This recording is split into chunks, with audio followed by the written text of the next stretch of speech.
കൊടും വരൾച്ചയും പ്രളയവും ലോകത്തെ നശിപ്പിക്കാൻ ശേഷിയുള്ള എൽനിനോ വരുന്നു. കേരളമടക്കമുള്ള പ്രദേശങ്ങളെ ഭീതിയിലാഴ്ത്തി ലോകത്തെ സാരമായി നശിപ്പിക്കാൻ ശേഷിയുള്ള എൽനിനോ പ്രതിഭാസം വരുന്നുവെന്ന അറിയിപ്പ്. ലോകത്തെ വരൾച്ചയിലേക്കും പ്രളയത്തിൽ മുക്കാനും ശക്തിയുള്ളതാണ് ഇപ്രാവശ്യത്തെ എൽനിനോ. 3 മുതൽ 7 വർഷം കൂടുമ്പോൾ സ്വാഭാവികമായി സംഭവിക്കുന്ന ഒന്നാണ് എൽനിനോ. കാലാവസ്ഥാ വ്യതിയാനമാണ് ഇതിനു കാരണം. ചരിത്രത്തിലെ ഏറ്റവും ഉയർന്ന താപനിലയും ലോകം കണ്ടിട്ടില്ലാത്ത പ്രളയവുമാണ് എൽനിനോ പ്രതിഭാസത്തിലുണ്ടാവുക. ലണ്ടനിലെ ഇംപീരിയൽ കോളേജിൽ ക്ലൈമറ്റ് സയൻസ് പ്രൊഫസറായ ഫ്രെഡറിക് ഒട്ടോയാണ് ഇത് സംബന്ധിച്ച മുന്നറിയിപ്പ് നൽകിയിരിക്കുന്നത്. ഭൂമിയുടെ ഒരു ഭാഗത്ത് പ്രളയവും മറുഭാഗത്ത് കടുത്ത വരൾച്ചയും ഉണ്ടാക്കുന്ന ഒരു ആഗോള പ്രതിഭാസമാണ് എൽനിനോ. പസഫിക് സമുദ്രത്തിന്റെ താപനിലയിൽ ഉണ്ടാകുന്ന അസാധാരണമായ വർധനവാണ് ഇതിനു കാരണം.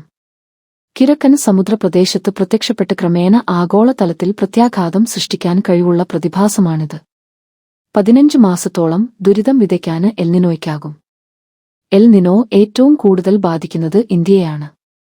എൽനിനോ ഇന്ത്യയിൽ ചൂടും ദുർബലമായ മൺസൂണ് കാലവുമാണ് സമ്മാനിക്കുക. കടലിലെയും കരയിലെയും താപവ്യതിയാനമാണ് ഇന്ത്യയിൽ വേനലും മഴയും നിശ്ചയിക്കുന്നത്. കൊടും വരൾച്ചയും പ്രളയവും ലോകത്തെ നശിപ്പിക്കാൻ ശേഷിയുള്ള എൽനിനോ വരുന്നു. കേരളമടക്കമുള്ള പ്രദേശങ്ങളെ ഭീതിയിലാഴ്ത്തി ലോകത്തെ സാരമായി നശിപ്പിക്കാൻ ശേഷിയുള്ള എൽനിനോ പ്രതിഭാസം വരുന്നുവെന്ന അറിയിപ്പ്. 3 മുതൽ 7 വർഷം കൂടുമ്പോൾ സ്വാഭാവികമായി സംഭവിക്കുന്ന ഒന്നാണ് എൽനിനോ. കാലാവസ്ഥാ വ്യതിയാനമാണ് ഇതിനു കാരണം. ചരിത്രത്തിലെ ഏറ്റവും ഉയർന്ന താപനിലയും ലോകം കണ്ടിട്ടില്ലാത്ത പ്രളയവുമാണ് എൽനിനോ പ്രതിഭാസത്തിലുണ്ടാവുക. ലണ്ടനിലെ ഇംപീരിയൽ കോളേജിൽ ക്ലൈമറ്റ് സയൻസ് പ്രൊഫസറായ ഫ്രെഡറിക് ഒട്ടോയാണ് ഇത് സംബന്ധിച്ച മുന്നറിയിപ്പ് നൽകിയിരിക്കുന്നത്. ഭൂമിയുടെ ഒരു ഭാഗത്ത് പ്രളയവും മറുഭാഗത്ത് കടുത്ത വരൾച്ചയും ഉണ്ടാക്കുന്ന ഒരു ആഗോള പ്രതിഭാസമാണ് എൽനിനോ. പസഫിക് സമുദ്രത്തിന്റെ താപനിലയിൽ ഉണ്ടാകുന്ന അസാധാരണമായ വർധനവാണ് ഇതിനു കാരണം.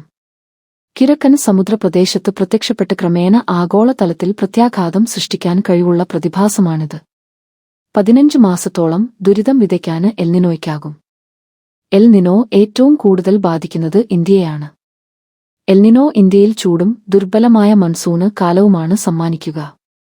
കടലിലെയും കരയിലെയും താപവ്യതിയാനമാണ് ഇന്ത്യയിൽ വേനലും മഴയും നിശ്ചയിക്കുന്നത്.